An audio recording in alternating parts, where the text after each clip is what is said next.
My name is Reverend Christopher David Kanyenda, lead pastor, Msongamanga CCAP, Area 1, Lilongwe, Super Force. You are welcome to Msongamanga CCAP, and I encourage you to be liking and subscribing our page. We are on Facebook and YouTube, Twitter, and other avenues. Once again, you are welcome. Titipemphereni. Yehova Mulungu wakumwamba, kutanthauzira kwa mawu ndi vumbulutso lochokera ku mzimu wanu. Kotero kuti tsekulani malingaliro athu kuti mzimu wanu atitumikire, kuti tikadziwe chimene mwatikonzera lero. Mu dzina la Yesu Khristu Ambuye tapemphera. Amen. Mutu wanga wa lero ndinauyenereza kunena kuti tikambirane kunena kuti kukhala moyo wa chigonjetso ngati Khristu. Kukhala moyo wa chigonjetso ngati Khristu. Ndi topic imene nthawi ndi nthawi timakhala tikukumbutsidwa kunena kuti ndife oposa agonjetsi. Kotero kuti ndimafunanso ndikulimbikitseni lero kunena kuti ndinu oposa agonjetsi. Mwina nthawi zina zake ngati anthu timakhala tikudutsana mu nyengo zambiri zimene zimati zikatiyesa timayesa ngati kuti ndife oposa agonjetsi. Koma lero ndimafuna ndikutsimikizireni kuchokera mu mawu amene tawerenga kuchokera 1 Samuel 17 kudzera ukathera 42 mpaka na 47 imene akutifotokozera nkhani ya Davide. Lero pamene tikulimbikitsana za mutu umenewo, ndimafuna kuti mudziwe izi. Pali zinthu zambiri zimene ngati Akhristu timakhala tikuopa, timakhala tikupeneka kunena kuti kodi Mulungu andithandizira.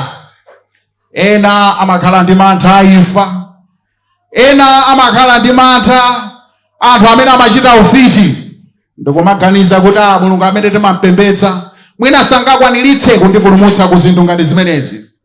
Ena amakhala kuti apangidwa ataki mwina ndi matenda amene mphamvu ya kuwawa kwake kapena kuti ululu wake umakhaza kuti kuchokera kwa Satana, popeza si nthenda iliyonse imakhala kuchokera kwa Satana. Aposo tidziwe nthawi zambiri anthu amaganiza kuti munthu akadwala ndekuti amene ali mchiwanda kapena Satana kumutumikira moyo mwake. Si choncho. Komano izi ndi zina zimene Satana amatha kugwiritsa ntchito pofuna kulimbana ndi ana a Mulungu. Lero ndimafuna ndikutsimikizireni kunena kuti mphamvu ili mwa Mulungu, ndipo Mulungu amene mukumtumikirayo ndi Mulungu wamphamvu, amene mphamvu iliyonse kapena amachitachita onse ochokera kwa Satana sangakwaniritse kulimbana nanu. N'chifukwa chake mumuone Davide pamene adakumana ndi Afilisti komotsogozedwa ndi Goliati. Iyeyu tikapita ku verse 46 ya 1 Samuel 17 akuti lero lino Yehova adzakupereka iwe m'dzanja langa ndipo ndidzakukantha ndikukuchotsera mutu wako. Iyi inali nthawi imene Davide adasanayambe kumenya Goliati. Koma chifukwa chonena kuti Davide amazindikira za ukulu wa Mulungu, amazindikira kunena kuti Mulungu amene ndimpembedza ine ndi Mulungu wamkulu. Mukumbuke bwino lomwe kunena kuti nthawi imene Davide ankabwera inali nthawi imene Goliati anali atakamba zoyipa, anali atanyazitsa ana a Israeli pamene iwo amakonzekera kumenyana nkhondo ndi Afilisti amenewo. Ndipo Davide atafika analoda kudabwa kuti azangawa kodi sakuzindikira za Mulungu wamkulu amene timpembedza ife, amene ali Mulungu wamphamvu zonse. Chifukwa chani akumulolera uyu Afilisti uyu kuti akanyoze dzina la Mulungu wamphamvu zonse.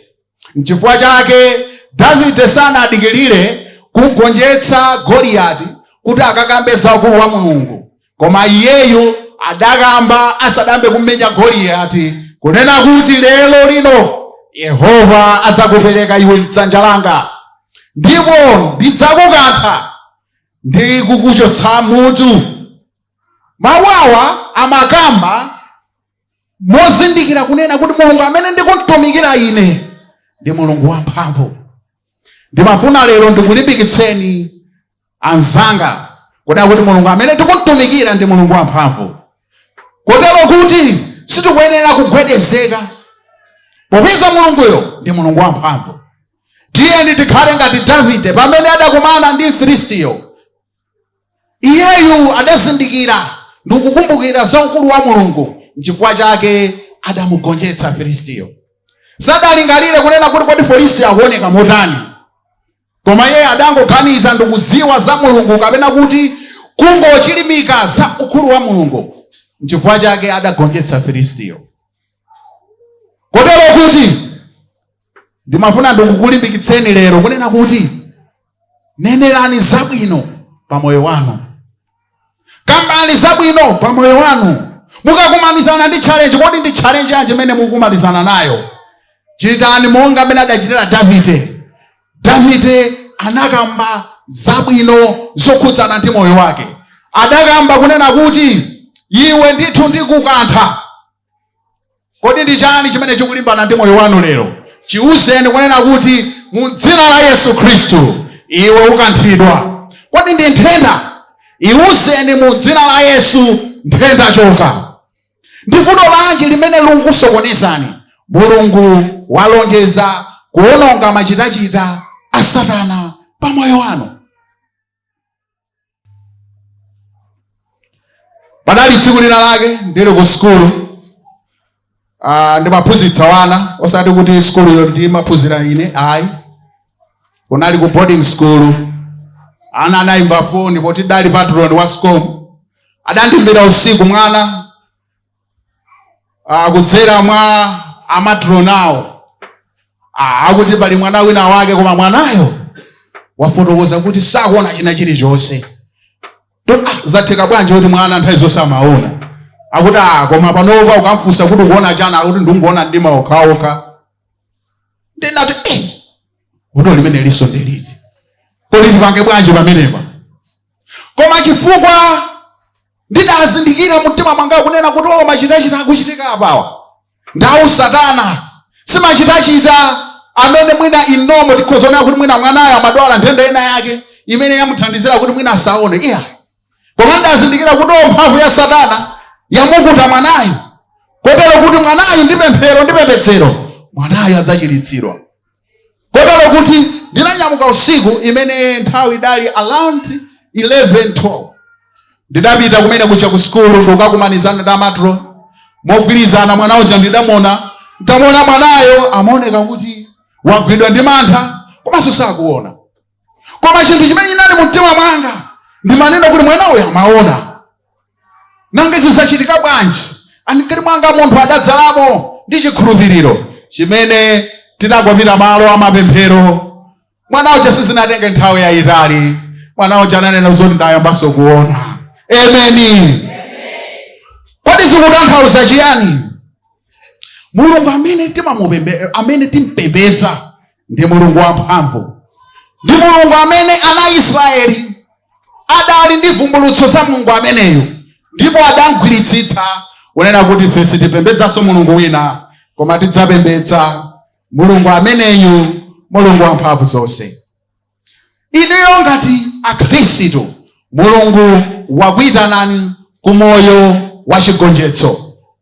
Mukumbuka bwino lomwe Mulungu adalenga munthu kumuyika mu garden kapena kuti the Garden of Eden.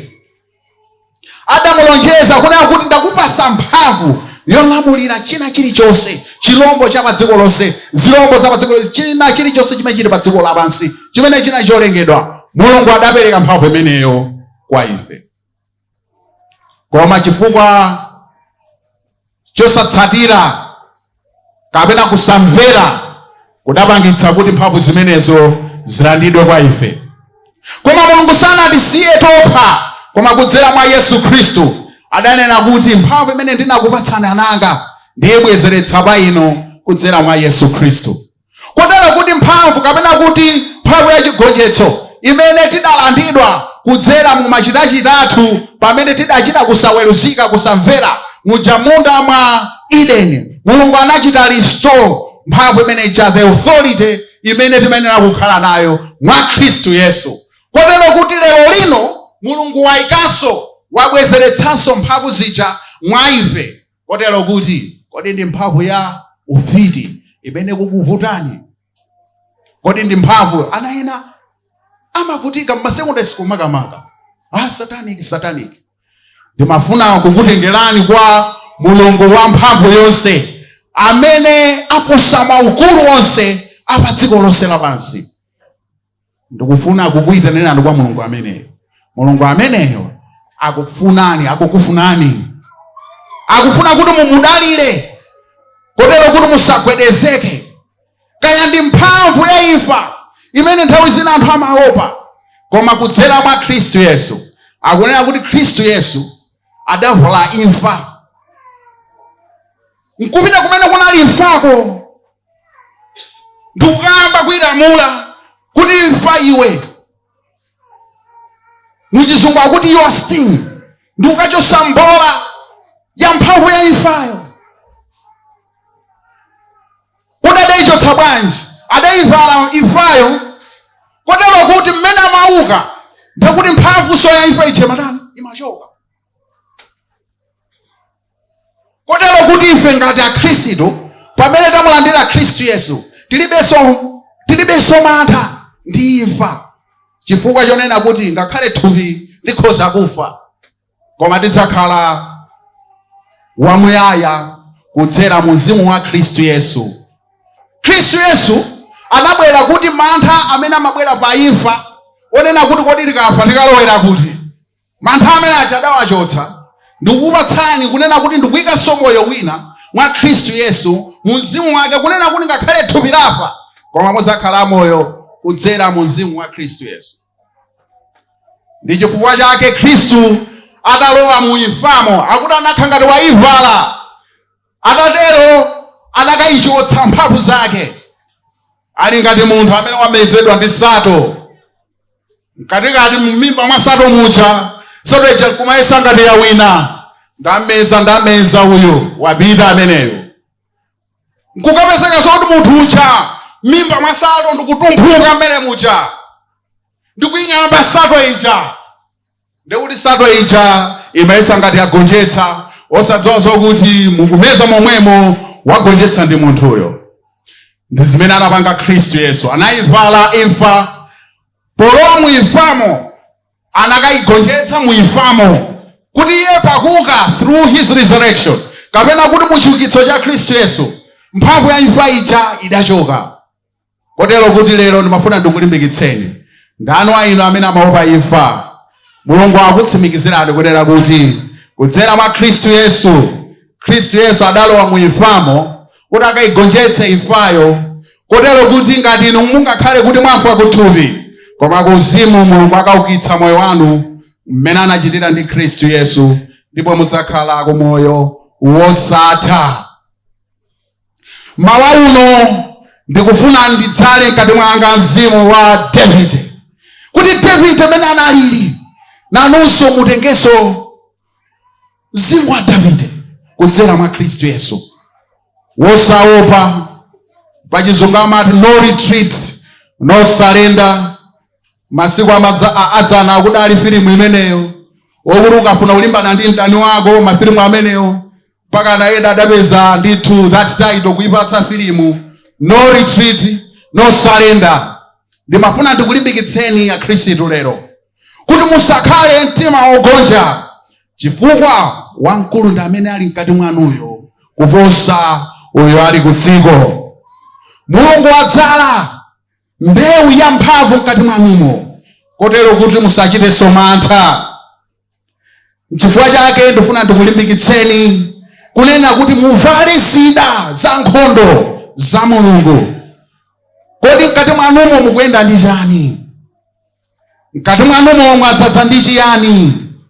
Mkati mwanumo musakhale kupeneka konse, kusakhale mantha konse, ndipo musachite kusaweruzika, pa chizungu akuti disobedience. Musakhale anthu adama. Mkati mwanu musakhale mbewu inaliyonse yadama. Mkati mwanu musakhale mbewu ya jealousy. Mkati mwanu musakhale mbewu yodzikweza, pa chizungu akuti pride. Musakhale mkwiyo mkati mwanu. musakhale resentment, nkhwidzi zisakhale mkati mwanu, musakhale unforgiveness. Chutsani zinthu zimenezi, ndipo mkati mwanu lolani mzimu wa Mulungu ukakhazikike, kuti pamene muyima mukalimbana ndi machitachita Satana koma ndi mphamvu. Munthu amene amayenda moyo wa uchimo ndikovuta kukathana ndi Satana. Nthawi zambiri ukafuna kupemphera ngati wapanga uchimo, mmene ukupemphera ukamafika usanafikeso usanaende mtunda wautali, Satana amakhala kugwiritsa ntchito uchimo umene wakhala ukuchita uja, ndipo amaononga mphamvu ya pemphero moyo mwako chifukwa cha uchimo. Kotero kuti pamene mukumenya nkhondo ndi Satana, chotsani zinthu zodetsa, chotsani zinthu zimene zikozopangitsani kunena kuti nkhondo yanu isakakhale yophula kanthu. Malo mwake mkati mwanu mukadzale ndi mawu a Mulungu. Mukakawerenga Efeso 6 imene kuyambira verse 11 mpaka na 17 amakamba nkhondo ya uzimu. Kodi nkhondo imene mungayimenye bwanji? N'chifukwa yake Mulungu akukulimbikitsani kunena kuti mukavale mawu a Mulungu. Mawu a Mulungu akakhale mkati mwanu. Yesu Khristu anakwaniritsa kuthana ndi machitachita komanso mayesero kuchokera kwa Satana chifukwa adali ndi mawu mkati mwake. Inu mukakakhala ndi mawu a Mulungu mukakwaniritsa kuthana ndi Satana. Mukadziwa zazikulu zimene Mulungu wakhala akuchita, zimene amachita, ndipo pamene Satana abwera mukachitira umboni za zazikulu zimene Mulungu akuchita. Mulungu kuchokera kwa Efeso 6 verse 11 to 17 akukulimbikitsani kuti mukakhale achikhulupiriro. Kotero kuti ndimafuna ndugu pempheni abale praise team potengeraso ndi nthawi, ndimafuna kuti mubwere patsogolopa muimbe nyimbo ija amati ndife opambana mwa Khristu Yesu. Pamene tikufuna tikhale tikumaliza, pamene Mulungu atiyankhula kuti tikhale opambana mwa Khristu Yesu.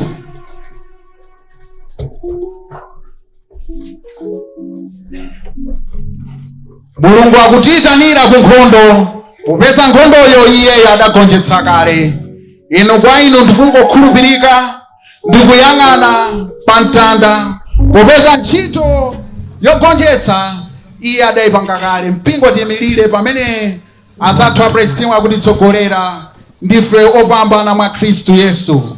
Amen. Ndife opambana, pambana, pambana, ndife opambana mudzina la Yesu. inu ndife opambana, Pambana, pambana, ndife opambana mudzina la Yesu. inu matenda machira, Achira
Yesu Kristu amapereka mphamvu kwa ophunzira ake pa Luka 10 verse 17 to 19. Amawuza ophunzira ake kuti ndipo ndipo makumi asanu ndi awiri aja anabwera mokondwera nanena, Ambuye zingakhale ziwanda zinatigonjera m'dzina lanu. Ndipo anati kwa iwo, ndinaona Satana ali kugwa ngati mphezi wochokera kumwamba. Taonani, Mulungu akukuuzaninso lero. Taonani, ndakupatsani ulamuliro wakuponda pa njoka ndi zinkhanira ndi pa mphamvu iliyonse ya mdaniyo, ndipo kulibe kanthu kadzakupsani konse. Mulungu akukulonjezani lero pamene tikulalikirana za kugonjetsa mwa Khristu Yesu. Mulungu akupasani mphamvu yakuponda pa zinkhanira ndi njoka. Kotero kuti mukamachoka mu tsiku la lero, Mulungu akulonjeza kuti palibe mphamvu ya ufiti imene itadzalimbane pa moyo wanu mu dzina la Yesu Khristu. Palibe mphamvu ya sataniki imene ili ndi mphamvu pa moyo wanu mu dzina la Yesu Khristu. Palibe mphamvu ya matenda imene ili ndi mphamvu pa moyo wanu mu dzina la Yesu Khristu. Popeza Mulungu akupasani mphamvu imene mwa iyo muli chigonjetso mu dzina la Yesu Khristu. Amen. Much for liking, subscribing, and thank you so much for being part of Nsonga Manja CCAP. Thank you so much for watching. Keep watching, keep liking, keep subscribing our page.